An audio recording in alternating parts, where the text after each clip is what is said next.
Tu dois refaire ton patio. La capsule divertissement est une présentation de Nadeau Construction de Newport et Lance à Beau-Fils.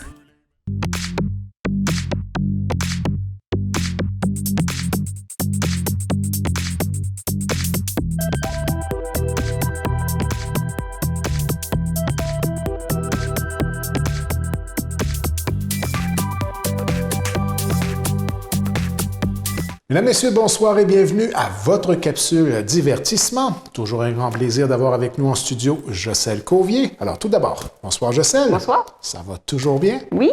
Alors quel sujet tu nous as concocté pour cette semaine? Alors cette semaine, on va parler des générations au niveau sociologique. Oh. Quand je parle de génération, c'est par exemple les baby boomers. On entend souvent ce terme-là. Donc il y a différentes générations et particulièrement sur les réseaux sociaux, il y a parfois des disputes en génération. Mais ça a toujours été qu'une génération va critiquer la suivante parce qu'elle ne partage pas les mêmes valeurs et sont très différents. Mais ça a toujours été depuis que le monde est monde. Et puis, donc, il y a différentes générations et j'ai pensé ressortir les points positifs, les qualités. Je ne vais pas penser aux négatifs parce qu'on prête à chaque génération certains traits de personnalité désagréables, supposément. Et il n'y a pas que les êtres humains qui ont de l'ego. Hein? Les générations ont l'ego. Oui, les générations parfois assez fort, merci. ont un ego. Et même si c'est vrai qu'il y a certaines caractéristiques qu'on observe dans notre entourage, il y a toujours des exceptions. Puis vous allez voir que les générations sont divisées en années. Si vous vous trouvez à cheval entre deux générations, bien à vous de juger. Vous choisissez la meilleure des deux. Choisissez celle qui est le mieux. Et vous en faites la promotion. Voilà. Avec les réseaux sociaux, aujourd'hui, c'est plus facile. Oui. Est-ce que tu as analysé dans ta recherche, c'est combien d'années déjà une génération? Est-ce que ça se peut que c'est 10 ans de mémoire? Bien, je vais vous dire exactement la période et ça donne quoi à peu près en âge. OK. Ce que ces générations-là ont connu, les moments marquants de cette génération-là et leurs particularités. Comme je le dis, j'ai pas focusé sur les défauts. Bon, bien, ça va être fort intéressant de découvrir ça ensemble.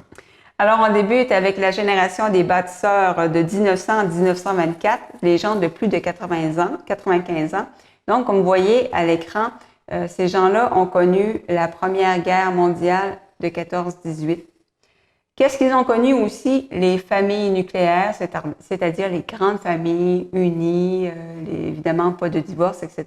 Nombreuses. Et évidemment, c'était des familles avec des rôles assez définis. La femme au foyer, donc c'est la génération souvent de nos grands-parents, c'est les choses qu'ils ont connues.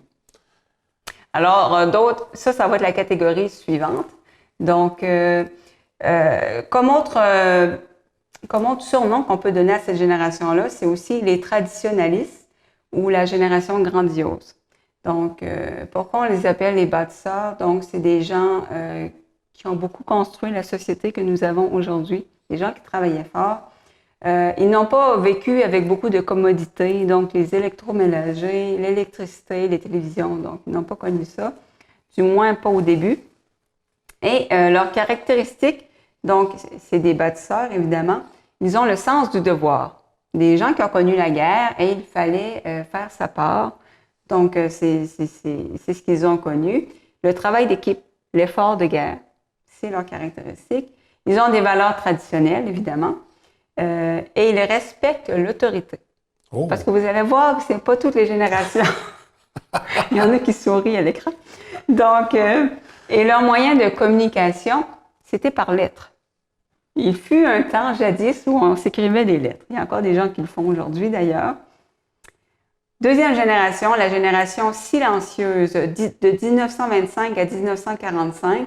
Ce sont des gens de 75 à 95 ans aujourd'hui. On les appelle aussi les traditionalistes. Donc, vous voyez à l'écran, ce sont des gens qui ont connu la Grande Dépression des années 30. Génération de ma grand-mère. Oui, et ils ont aussi connu la Seconde Guerre mondiale de 39-45, qu'on voit à l'écran. Donc, qu'est-ce qu'on peut dire aussi de cette génération-là? Comme tantôt, ils ont connu évidemment la famille nucléaire, les grandes familles unies, avec des rôles définis, la femme au foyer. Pourquoi on les appelle la génération silencieuse? Parce que ce ne sont pas des gens très revendicateurs. Ah bon? Ils acceptent les choses telles qu'elles sont. Ce qui les définit, le travail acharné, les grands travaillants. On peut se souvenir de nos grands-parents qui travaillaient à la ferme, des pêcheurs, travaillaient très fort. Ils respectent les normes sociales. C'était aussi une époque où la religion avait beaucoup plus d'influence. Des gens très économes. Donc, ce sont des gens qui ont connu la Grande Dépression. Et si vous regardez vos grands-parents, pour les gens de notre génération, ce sont des gens souvent qui font attention, qui ne gaspillent pas pour rien parce qu'ils savent c'est quoi vivre dans la pauvreté et le rationnement. Et ce sont des gens, comme on l'a dit, silencieux. On les entend fort pas. Pour peu. L'époque des Robins, un peu. Oui, effectivement. Donc, c'est des gens qui ont travaillé très, très fort tout au long de leur vie, très, très loyaux, un travail toute la vie. Donc, ça les définit beaucoup. Et leur moyen de communication aussi, c'était beaucoup les lettres à l'époque. Parce qu'on parle des gens nés en 1925-1945. Ensuite, on enchaîne avec les baby boomers. Donc, on entend beaucoup parler. 1946 à 1964 comme année de naissance. Donc, c'est des gens qui ont environ 56 à 74 ans actuellement. Comme surnom, les boomers. Malheureusement, les gens qui se font surnommer boomers, ce n'est pas nécessairement un compliment sur les réseaux sociaux. Parce qu'il y a actuellement une guerre ouverte entre les boomers et les milléniaux, qui est la génération, vous allez en entendre parler tantôt. Donc, se faire traiter de boomer, ce n'est pas nécessairement un compliment. Ensuite, qu'est-ce qu'ils ont connu, cette génération-là? Ils ont connu la conquête spatiale, la croissance économique et le plein emploi. Ils ont connu aussi le rock'n'roll, le mouvement Peace and Love, la libéralisation sexuelle et les divorces. Ça, c'était une nouveauté parce qu'avant, on se mariait pour la vie, que ça marche pas. Heureux, pas heureux, on allait jusqu'au bout. Voilà. Ou c'était très mal vu de faire le contraire, Ça de ne pas aller dans ce sens-là. Mais ça, c'est la génération, comme moi, c'est la génération de mes parents. Donc, c'est vraiment ce qu'ils ont connu, Elvis Presley, le rock'n'roll et... Place de l'Église forte dans leur jeune âge et oui. C'est eux-mêmes qui l'ont mis de côté par la suite. Oui, hein, ce sont spécial, parfois des gens très aigris par rapport à l'Église, qui parfois ont connu justement à une époque où l'Église, il y avait des choses inacceptables. Je veux dire, c'était très sévère. C'était pas rare qu'une religieuse te frappe à l'école parce que... Même l'éducation se faisait beaucoup par... C'était très rigide. Les sœurs et les frères à l'époque. Oui, donc c'était pas tout le monde, mais il y avait des frères et sœurs assez sévères et donc il y a des gens qui se sont révoltés. C'est pas rare de voir des gens de cette génération-là qui ont mis un peu ça de côté. Disons qu'ils n'ont pas une opinion nécessairement positive de cette époque-là où l'Église était beaucoup impliquée, même au niveau du gouvernement. Effectivement. Du moins au point de vue de l'influence. Ça a laissé des traces. Et de comprendre ce que les gens ont vécu aussi, je fais cette capsule pour ça aussi, ça permet de comprendre certains traits de caractère. Tu sais, ce qu'on a vécu nous façonne d'une certaine façon. C'est vrai. Oui. Pourquoi on les appelle les baby boomers? Un boom. Donc, c'était une explosion démographique, une forte natalité. Des familles de 12 enfants, c'était assez commun. Pourquoi? Entre autres, c'était le retour des soldats à la maison. Donc, ça a été une grande naissance, évidemment. Ah oui?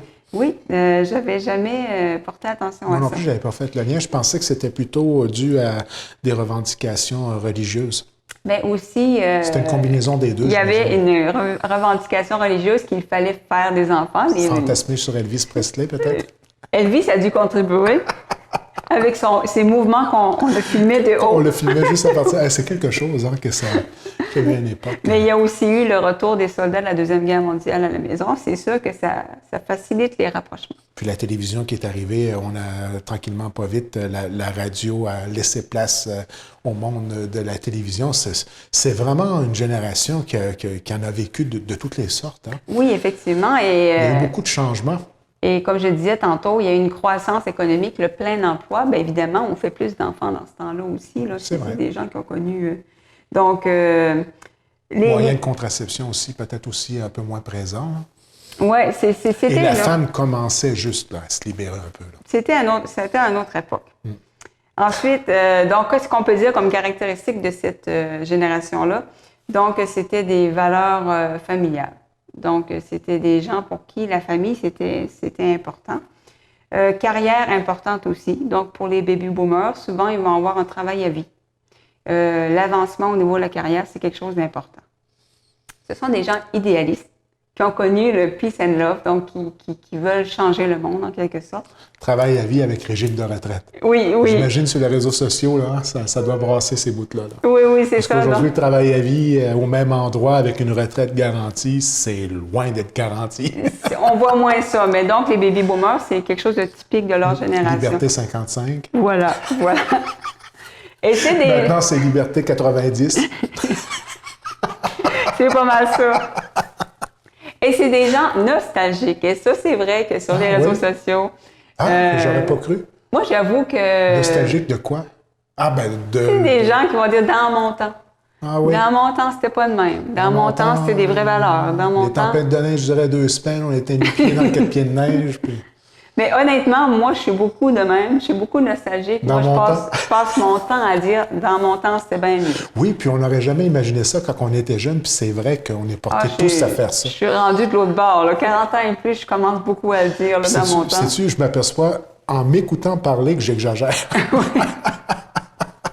Donc, où ce qu'il y a de l'homme, il y a de l'hommerie. C'est vraiment le cas de l'homme. On ne peut pas leur en vouloir. Comme je le disais, chaque génération critique la suivante. On les trouve tellement, mon Dieu, c'est totalement différent de nous autres, mais l'autre génération disait la même chose de nous. Donc c'est un cycle continuel. Oui. Le cycle de la vie. Roi Lion. Référence au monde de Walt Disney. On écoute trop de films. Le moyen de communication des baby boomers, c'est beaucoup le téléphone. Et c'est vrai que dans mon entourage, les gens de cette génération-là, s'ils ont à me contacter, ils vont beaucoup avec le cadran long terme. Faire le numéro, ça pouvait prendre une demi-heure. C'était long. Mais il y a quelqu'un qui disait, quand tu avais une discussion un peu animée, c'était quand même, tu pouvais te défouler à raccrocher. Parce que tu raccroches ta limonée à quelqu'un sur le cellulaire, ça n'a pas le même effet que... Ou couper les communications en le laissant décrocher. Il sonne pendant un bout, mais après ça, c'est fini les communications. Il n'y a pas des textos, il n'y a pas Messenger, il n'y a pas... C'est vrai? Chaque époque avec ses petits avantages. C'est vrai que c'était des téléphones qui étaient très robustes. Ah oui, quand tu raccroches à quelqu'un... On pouvait tuer quelqu'un avec un téléphone à ce temps-là. Comment? Incroyable. Je me rappelle de ces gros téléphones-là. Ensuite, nous avons la génération X, donc les gens nés en 65 et 80, dans cette période-là. Ça, c'est moi, ça. C'est moi aussi. Ah non. Alors, juste du positif, t'as dit, hein? Oui, oui, oui. Les gens de 40 à 55 ans. Les autres surnoms de notre génération, c'est la génération MTV, en référence à Musique Plus. C'est vrai que les vidéoclips, c'était important. La génération La Clé dans le cou. On revenait de l'école, puis la clé dans le cou. Moi, j'ai pas connu ça, mais c'est vrai que beaucoup de mes amis à l'école. Piton sur le rec du VHS. Oui. Pour enregistrer un vidéoclip à Musique Plus, là, 3 jours en avant de la TV. T'attendais une toune à la radio, là, oui, c'est ça, t'attendais ta toune, là, puis tu voulais pas que l'annonceur parle pendant ta toune. Qu'on les aimait pas dans ce temps-là. Hein. On les appelle aussi génération de l'effondrement natal, parce qu'on est passé de 12 enfants à 3 enfants d'une génération à l'autre. Oui, c'est venu à mode, 2 enfants. 2, 3 enfants. Génération sandwich, parce qu'on dit qu'ils sont pris en 2 générations. Paris pâté. Pourquoi on les appelle génération X? Parce qu'on dit qu'ils n'ont pas de repères. Ah bon? Oui. Donc, qu'est-ce qu'ils ont connu? Ils ont connu la fin de la guerre froide, la chute du mur de Berlin qu'on voit à l'écran. Donc, on a connu le chômage. La fin du plein emploi, j'allais le dire de façon ironique. On a connu les premiers PC, donc les premiers ordinateurs que vous voyez à l'écran. Oui, moi, je me souviens, là, Internet est arrivé. Primaire, les disquettes noires, là. Oui, j'ai connu ça. Hey. Les disquettes douces, souples. Ouvrir l'ordinateur, c'était incroyable. Juste l'ouvrir. Les gens, les plus jeunes, vous n'avez pas connu ça, mais quand on allait sur Internet, là, on disait, il ne faut pas que personne appelle. Faut pas que personne appelle. C'est vrai. Puis tu avais tout un son qui sortait de là. Ah, mon Dieu. Alors, on a connu donc les vidéoclips, les jeux vidéo. On a connu aussi les familles monoparentales. Oui. Parce que les baby boomers, le divorce, donc, c'était mieux accepté. Mm-hmm. Qu'est-ce qui nous caractérise comme génération? Pour notre génération, c'est important l'équilibre travail-famille. C'est pas juste travail, workaholic. On a aussi notre famille qui est importante à s'occuper. C'est une génération qui veut se développer sur le plan personnel. On veut pas juste un travail pour dire je suis payé. Il faut que ça nous ça nous fait du bien, qu'on se développe Que ça personnellement. nous permet de nous épanouir. De nous épanouir. On conteste l'autorité adulte. Donc, c'est plus comme avant qu'on écoute tout ce que les adultes nous disent. Et, OK, c'est un adulte, c'est correct, il a raison. On est plus des gens qui... C'est pas parce que tu es adulte que tu as raison qui va répondre. Le passé date rapidement. Alors, On a 20 ans puis on pense qu'on sait tout. Oui, c'est sûr. Malgré que je pense que ça se répète à toutes les générations. Ça, c'est à toutes les générations. Et on est des gens sceptiques. Par exemple, on va voir, quelqu'un va nous dire quelque chose, on va dire, ouais, mais t'as-tu lu ça, c'est une étude? On voit des gens qui vont chercher à voir plus loin. Oui, on remet en question, ce qui est quand même bien. Notre moyen de communication, les courriels, c'est moins utilisé par les plus jeunes, mais moi, j'utilise encore des courriels. Le fameux chat, parce qu'on a connu l'avènement du chat, les MIRC, trucs comme ça, ensuite maintenant Messenger, les textos. C'est quand même assez populaire de notre génération aussi. Ensuite, la génération Y. Bon. De 81 à 96, ce sont des gens qui ont entre 24 et 39 ans. On les appelle les milléniaux. Vous entendez souvent ce terme-là. Génération du pouce parce qu'ils sont tous, j'allais dire toujours, c'est un préjugé, souvent en train de texter sur leur cellulaire. Génération net, génération digitale. Donc, cette génération-là a connu les attentats du 11 septembre, qui est un phénomène marquant. Le terrorisme, évidemment, les menaces nucléaires. Ils ont grandi avec les technologies et médias sociaux et un monde hyper connecté de consommation où il y a beaucoup, beaucoup de publicité. Donc, qu'est-ce qui les caractérise? C'est une génération technologique qui est vraiment très à l'aise avec les technologies. Là. Ils sont nés avec ça. Là. Je vois mes neveux et nièces qui sont jeunes et c'est incroyable. Là. Ils en connaissent plus que moi. Là. C'est impressionnant. Ce sont des gens qui ont un besoin de liberté. Par exemple, ils ont envie de prendre une année sabbatique, de faire le tour du monde, ils vont le faire. S'ils ont besoin, ils ne veulent pas se sentir prisonniers d'un emploi à vie. Si à un moment donné, ça ne répond plus à leurs attentes, ils vont changer d'emploi, sans problème. Aucune fidélité. Pas vraiment de fidélité au niveau de l'emploi. Évidemment, pour les patrons, c'est moins le fun, mais pour eux, c'est un synonyme de liberté et ils sont heureux comme ça. Ce sont des gens confiants. Des fois, ça peut accrocher avec d'autres générations. Les générations précédentes, comme je vous disais, il y a des gaps. Mais il faut dire que la confiance a aussi beaucoup d'avantages. Donc, ils ont confiance en eux. Ils sont moins attachés au protocole. Pour relater un incident d'une personne élue qui a été à l'Assemblée nationale avec un chandail à capuche, ce sont des gens qui sont capables d'aller à un événement très protocolaire, habillés comme ils ont envie. Et en étant tout à fait capable d'argumenter le pourquoi et de remettre en question la tradition ou le mode de fonctionnement passé. Ils ne font pas ça pour choquer, ils font ça parce qu'ils ne jugent pas important ce protocole-là, ils jugent que c'est superflu. Arrêtez de regarder le contenant, mais regardez le contenu. Ouais. Donc, c'est comme je vous dis, j'essaie de voir au niveau des aspects positifs. C'est quand même un aspect positif de ne pas juger les gens. Tout à fait. Donc, ce sont des gens souvent qui vont être assez ouverts d'esprit. Leur moyen de communication, beaucoup Messenger, le texto et Snapchat. Je suis moins habituée avec ce moyen-là, mais c'est très populaire au niveau des gens plus jeunes. Ensuite, génération Z, qui sont nés entre 1997 et 2009, donc qui ont entre 11 et 23 ans.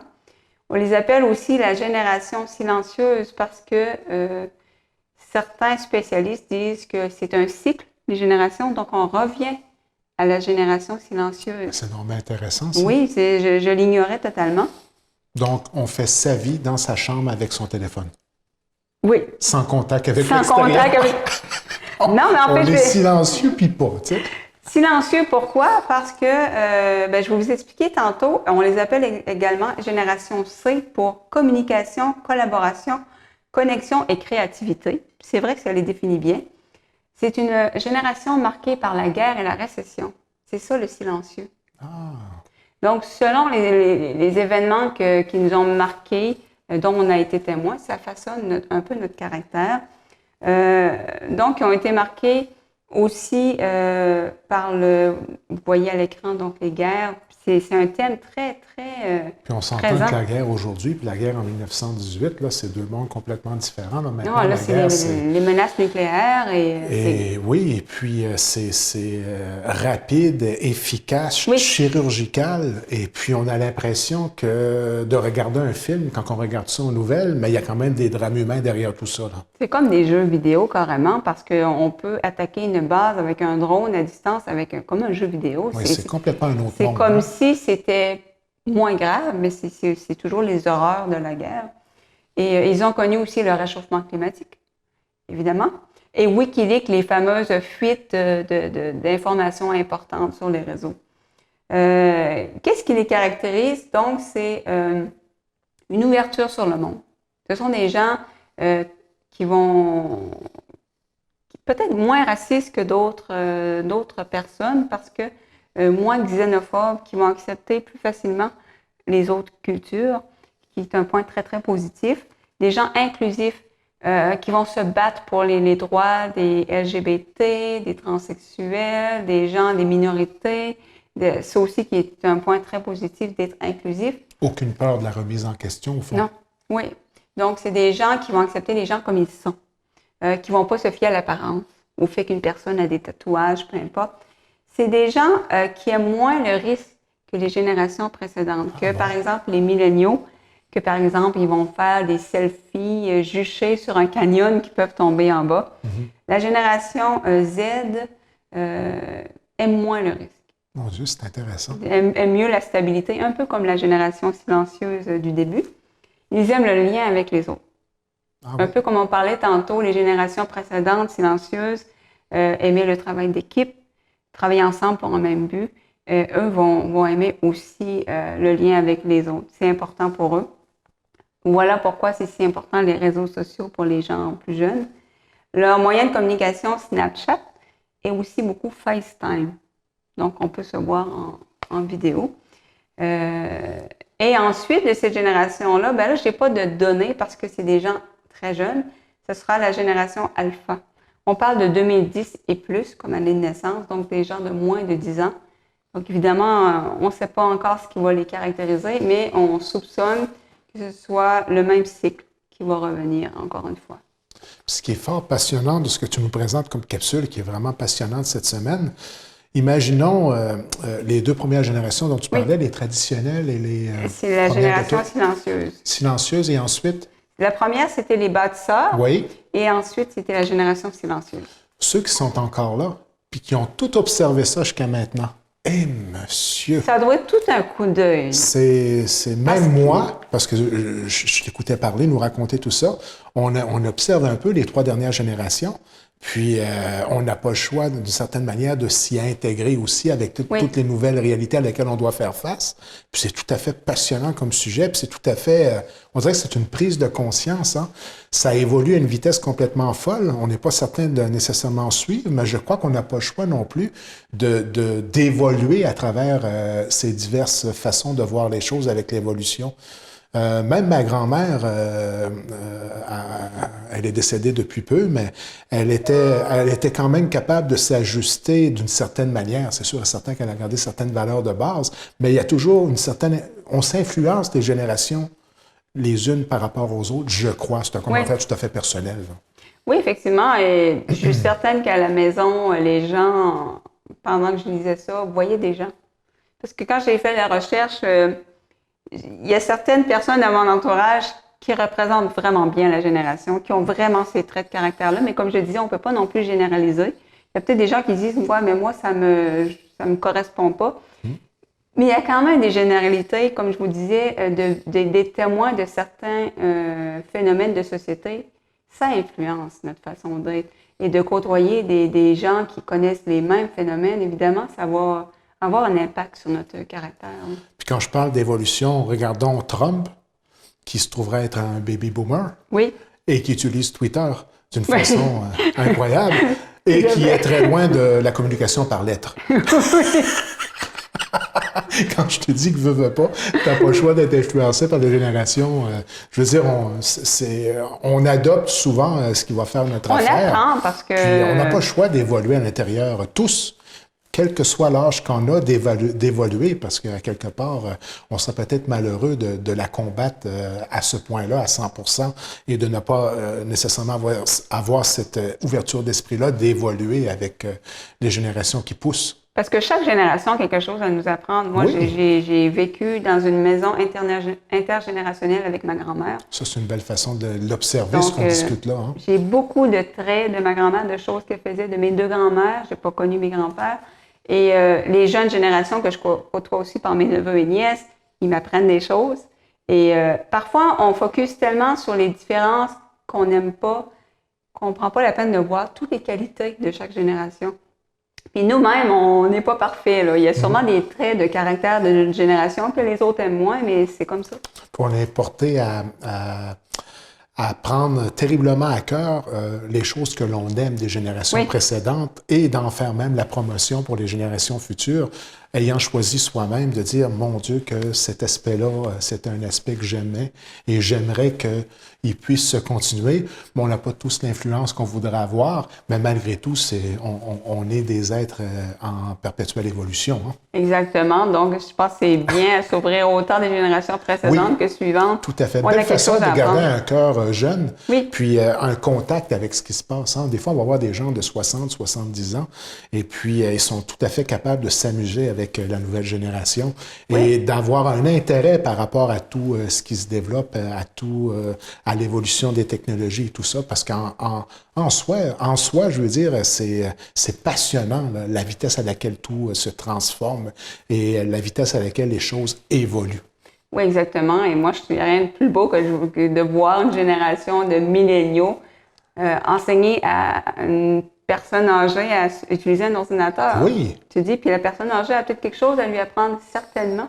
Donc, est-ce que tu as remarqué qu'on a des gens, quand même, l'âge des gens qui fréquentent Facebook, même si Facebook est pratiquement archaïque maintenant, là, j'ai trouvé, moi, qu'on rencontre souvent des gens de 50, 60, 70 ans maintenant sur Facebook, ce qu'on ne voyait pas il y a 10 ans. Ah mon Dieu, oui, il y a des gens plus âgés et je trouve ça merveilleux. Oui, tout à fait. Puis, comme je disais tantôt, on a tendance à souvent frapper sur la génération plus jeune, ils sont toujours plugués sur leur cell, mais je peux vous dire, j'en connais beaucoup de mon âge, les plus âgés sont toujours sur leur cell. Ça, c'est un phénomène de société. Je pense que c'est en train d'envahir toutes les générations. Donc, il faut faire attention des fois avant. Si on se met des barrières, des barricades, on n'aura pas de communication avec les autres générations et c'est une perte pour les deux. Ça va être le défi, je crois, des futures générations, d'avoir un équilibre entre qualité de vie et influence de tout ce qui est technologie. Oui. Parce que on est bombardé de technologie tous les jours. Ça fait partie du monde. Il y a des gens qui aiment moins ça, mais ça fait partie de notre société. Une capsule divertissement, je dirais, vraiment fort instructive. C'était vraiment... j'ai vraiment aimé cette capsule-là. Et puis le plaisir de la chose. Ça revient la semaine prochaine.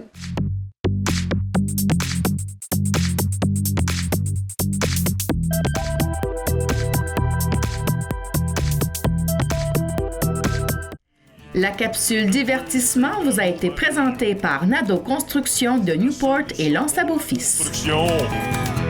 Votre satisfaction est notre mission.